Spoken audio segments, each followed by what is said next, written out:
Hey everybody, it's Russ. Welcome back to the channel. Welcome back to the AMC stock story. As you see on this graphic, before, now, and after. Believe it or not, we had a life before AMC. We have our life now during this 2-year battle, being into AMC investors. And then we're going to have a life, for better or worse, after AMC. Now, I want to talk about two specific incidents that happened. One a little while ago, the one fairly recently. Now, the first incident I want to talk about was with another YouTuber, and I'll protect their privacy. Oh, who am I kidding? This guy does videos while he's sitting on the toilet. It was the Ape Father. Now, I know the Ape Father's not everybody's cup of tea, not always my cup of tea. But you know what? The guy seems like he's always there, and at 2, 3 in the morning, or you're up, you're watching, and he was doing a live, and I was watching. Listen, I try to be supportive of the AMC community, regardless of how we see the play. I appreciate what people do. I try to stay positive. All right, so I was watching the Ape Father, and he was doing a live, and people were asking him questions, and I asked him, I said, Ape Father, do you remember your life before AMC? And he said, actually I do. And he took the question very seriously. And he said, he used to go to a lot of casinos a lot. And sometimes he'd be there late at night, and it worried his family. And he said that once he got into the AMC play, he was at home and he was doing YouTube videos. And he said his family was actually happier that he was invested in AMC and at home doing the YouTube videos. And I thought, one, that was an interesting point. Because I had a life too before AMC, and I'll talk about that in a minute. But it also, it made me recognize, because I go through the same feelings, that if you do gamble, I'm not a big gambler, but when I do feel the sensation in my head. I know that rush. I know the adrenaline. I know it can be addictive, wanting to win, and we've been in this play. It's like we've been in a casino for 2 years. That I have no great desire to go to a casino and gamble, because every morning, when the market opens, when pre-market opens, and after hours, and now crypto, I'm gambling. It can go up, it can go down. When it goes up, I'm happy. When it goes down, I'm depressed. But you get those same feelings. So I get where the Ape Father was coming from, and maybe that desire, the need for the adrenaline or whatever, he was getting that now through AMC and through YouTube, because YouTube's the same way. I look at my views, I look at my subscribers. By the way, thank you. I'm on the verge of 1,000 subscribers, so thank you for everyone who has subscribed in the past, or who knows, maybe you're going to be the 1,000th subscriber watching this video. We'll see, but thank you to everybody. But this is the life before. We also had an investment life before AMC. We have our investment life now with AMC, and we're going to have an investment life after AMC. And that brings me to the second incident that I want to talk about. That my wife and I can't imagine we're alone. Obviously, we never signed up for 2 years of this. I honestly thought it was going to be a few days. And it's gone on and on and on. It's been a battle. We had no idea what we were signing up for. We're hoping for a conclusion, but obviously it's brought stress into our relationship, and we have a lot of lively discussions, shall we say, about this, and I can't imagine I'm alone there. But as we were talking about this play, I kind of held my ground, and I said, listen, I know this period we're in now, this 2-year period where we have this huge investment in AMC, and we've watched it go rocket up in the beginning, which was awesome. And we should have sold. We didn't. We held. We believed, like everybody else, that AMC was going to be like GameStop, and it was going to break the short hedge funds back, and they were going to have to cover. They were going to get margin called, and AMC was going to go from $50, $60 to $100, $400, $1,000 a share. Who knows, right? I know some people wanted $100,000 a share, but we were holding on for the big money. And we had no idea it was going to go down to $3, $3.80, $8. They would create this thing $8, and it would go down to 65 cents, $1. So this is the now. This is the frustrating part. And this is the part you fight about, right? Like, why, why did you keep buying this stuff? Why did, this is the hard part. But I tried to explain to my wife in this conversation we were having that there was an investment. I was an investor before AMC, and I'm going to be an investor after AMC. And when I was an investor before AMC, I was a very conservative investor. Really, the only two things I ever really invested as far as stocks go, I had a few mutual funds, but those were very conservative, and I didn't even look at them. They were my Roth IRA, and I barely looked at them, maybe once a year. I put some money in them. Every once in a while, I would see which ones were doing better, and if I needed to make adjustments, I would. But my point is this. I invested in Disney stock because I was a Disney employee, and my 401k, a lot of that was Disney stock. However, they also had an employee stock program where every week they would take a little bit of your paycheck, and you could buy Disney stock, unrelated to your 401k. That's just buying stock, and there would be no fee. And I signed up for that. And so every week I was buying Disney stock while I worked there. Because I had heard about people that did this in the past, and it turned out very well for them. So that's what I was doing. I was picking up all this Disney stock every week. And when I first started doing it, Disney stock was in the $20, $30 range. And then over time, it, eventually it would really go up there into the $100 range and beyond, right? Anyway. And then the other thing that I bought was Facebook. And I normally did not buy stocks. But Facebook had come out. There was a lot of hype. And then obviously people, it took a dip and people were bad mouthing it. And I said, hey, wait a minute. The same thing happened to Apple. Apple came out, had a lot of hype.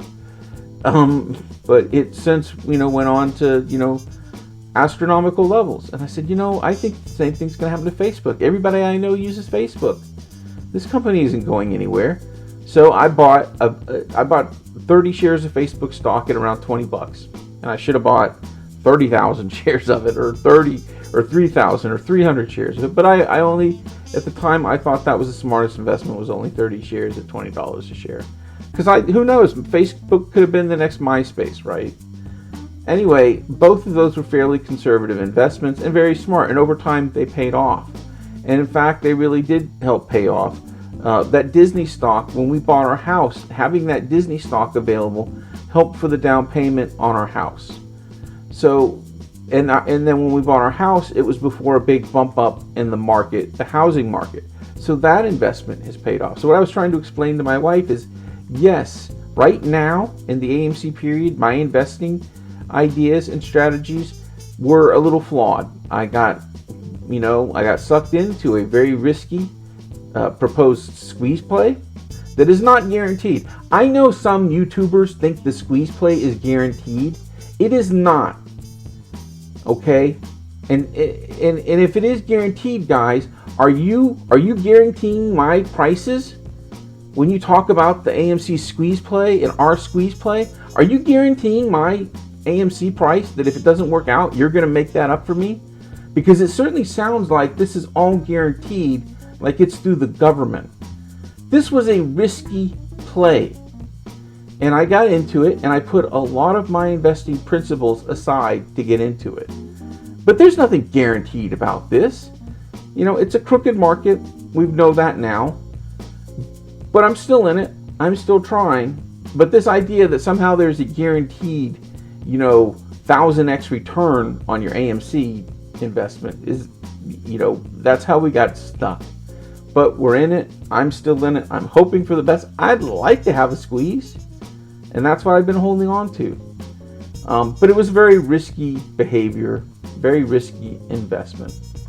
And that's the now. And that's the frustrating part. However, if you want to be critical of that, you also have to accept my investment strategy before the now, which helped, like I told my wife, helped pay for our house. If I hadn't invested the way I had before AMC, we wouldn't have a house right now.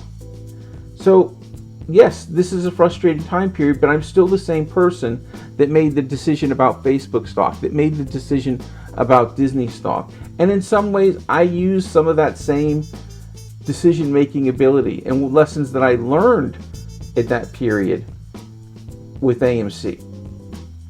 And then there's also an after, because we do not know how AMC is going to end. I admit, it ain't pretty. We've gone, I got into the play at AMC was in the 20s, and then it jumped up to 60. And we held on as it went back to 50, to 40, to 30, to 20, and then the ape.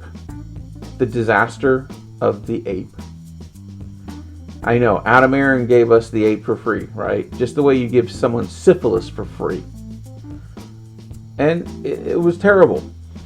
And it went down even worse than that. They took the money for the ape and both got blown to oblivion. But we don't know what's going to happen. And I again used what I learned during this AMC play.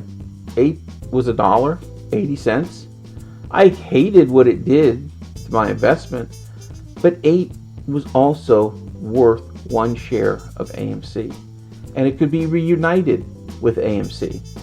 And the lesson that I learned from AMC was, if you want something, buy it cheap and buy it in big amounts, and then when it goes up, you'll get rewarded. Now, if nobody else learned that lesson, that's on them. But that's the lesson that I learned, so I bought a lot of cheap Ape. And now that we're, at this point, hopefully that investment won't be bad. I probably should have sold it at $3. But I held on. I'm an ape. I hold. I'm waiting for our moment, and then I'll sell. When that moment will come, I don't know. But the after will come, and we'll hit that sell button for better or worse. I hope it's for better. But there will come a time when we have our investment, after AMC, and the lessons that we learned from it. And we'll also have all this money, whether it's getting the money back of our initial investment, who knows, half, a quarter, or maybe, we get twice or 4 times our investment, 10 times our investment, depending on what happens with AMC, right? We don't know. But then we can go on and we can make our investment decisions afterward. And I know I'm not getting involved in any more of these crazy, meme stock. I'm going, straight up blue chips or stocks that I believe have a future. Hey man, putting some money in crypto, in Bitcoin, Ethereum. Who knows, Tesla, because I think electric cars obviously still have a big future. I think if they ever get the Cybertrucks on the road, I think that'll be a game changer for Tesla. Apple's always going to be there in the metaverse. Who knows, maybe they'll have the Apple car. Amazon, Google, these big companies that are pretty solid, that it's hard for people to screw with them as much. They probably still will. But we're going to have our blue chip investments afterward, and we'll watch them grow. And who knows, what will happen afterward. Who knows what apes will do, this community. Will we still work together? Will we find another stock or company to support? And obviously maybe still have some money in AMC as well. Listen, if we make money with AMC, I'll always be there for the company in one way or another. But if they screw us, then yeah, I'll probably never go to an AMC again. So we have a before, we have the now, and we have the after. And I know that's hard to contemplate sometimes when we're stuck in the now, and it is so awful. But there was a before you were an investor, and maybe you didn't invest in the market. Maybe this was your introduction to the market. So your before was you didn't have anything to do with it, and maybe you did. Hopefully, you did at least have some good time in AMC where you saw where your investment went up, and you saw what investing can do. And then you have the after, where the lessons that we've learned from this 2-year period, you can apply that. And hopefully the connections in the community we have, that will make us stronger investors. But if I can send you one message now is, don't be too stuck in the now right now. I know it's frustrating. We will get through it. There will be closure at some point. We will hit the sell button at some point. Like I said, hopefully for better, not for worse. And, I want to do a whole video on this, but hitting that sell button is tough. I know the other investments that I have right now are long shot cryptos, dogelonmars and Tonic. Both of these have 6 zeros behind the decimal point, and then the numbers actually start. But the idea is you buy massive amounts. I have billions of both of these. I have billions. I have 3 billion dogelonmars, and I have 1 billion Tonic. And they both have 6 zeros in front of the price. Now, if there is ever another bull rally in crypto and digital assets, I did a whole video. You shouldn't call it crypto. You should call it digital assets. But if digital assets ever go on another bull run and all the prices go up, it's these ones with the bunch of zeros. If they get on a run like Shiba Inu did in the fall of 2001, or like Dogecoin over a 2-year period where it ran and went all the way up to 70 cents, I think. And if you had bought it when it was like, 3 decimal points and a 2, you could have made millions of dollars depending on how much you bought when it was dirt cheap. And that's why I bought these 2 cryptos or digital assets right now, because they were so cheap and you could buy literally billions of them for a few $100s. And if either of them go on a run in the next 3 or 4 years, you stand to make a lot of money from that. And that's the now. We're gonna have our time, we're gonna have our run, and don't get too down about the now right now, and look forward to that future. Have your plans for the future, and hopefully we'll get there together. But hitting that sell button is tough. And I used to have 12 billion dogelonmars, and when the FTX scandal broke, I remember seeing that and say, wait a minute, FTX, they were the ones that bailed out Voyager, and now they're in trouble. And I just got really scared, and I could not afford to lose the investment I had in crypto. I couldn't have the exchange I had it with. I couldn't take the chance that I'd get a message that my account had been frozen as they were facing hard times, or if crypto just completely tanked and Bitcoin went down to $7,000 or something, and I lost at least half or more of my investment as it went down. At that time, because the AMC investment had gone down, I couldn't risk it anymore in such a risky environment. So eventually I hit the sell button. And the truth was, it had gone on a run. dogelonmars had gone on a run, and I could have sold for a pretty good profit, but I kept holding. And then once it started dipping, that's when I got scared. Then FTX happened, and it was very worrisome. And when I finally ended up hitting the sell button, it was for a little bit of a loss. I gave it every chance I could for it to come back. But I finally hit that sell button, and because I had waited till it was, I didn't sell when I had profit, right? Something to keep in mind with AMC. I know a lot of people are going to be waiting for $100,000 a share, but we don't know what's going to happen, But I had a chance to sell my investment for profit. I didn't. I held, and then once it started going down, I finally sold, kind of in a panic, at a little bit of a loss. But I had to salvage the main investment that I had, and I did do that, and I got that money back. But it's very hard psychologically to hit the sell button. Many times you're ready to do it, and you can't pull the trigger. So that's the other thing that we have to start getting ourselves ready to do. At some point you're probably going to have to sell your AMC investment. I'm not telling you to sell. I just know psychologically it's very hard, because I hold. Like I said, I should have sold APE at $3 after I was buying it for 80 cents, $1, and had gone up that much. I was waiting for everything to go down and for everything to happen, and I also wanted those APE shares to transfer into AMC shares and see what would happen then. But I could have sold it at $3 and then waited till it went back to $1.50 and lower and bought my APE back if I wanted it. But I didn't. I held. But one day, that day is going to come, and that moment, everyone's going to have to make their own decision. It's your investment. It's your money. It's your decision. I'm not going to tell you.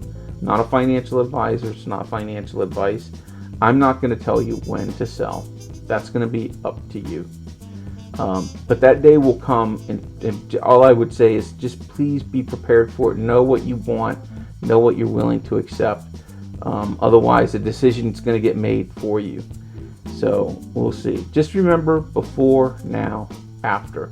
And I know the now is a pain in the butt, But there was a before AMC, and there's going to be an after AMC, and I hope we all have a great after AMC. And I hope as a community, the apes stay together. We've showed what we could do as Americans, as citizens of the world, when we put our differences aside and come together. Now I know we have conflict, and a lot of YouTubers just keep going at it, but we are stronger together.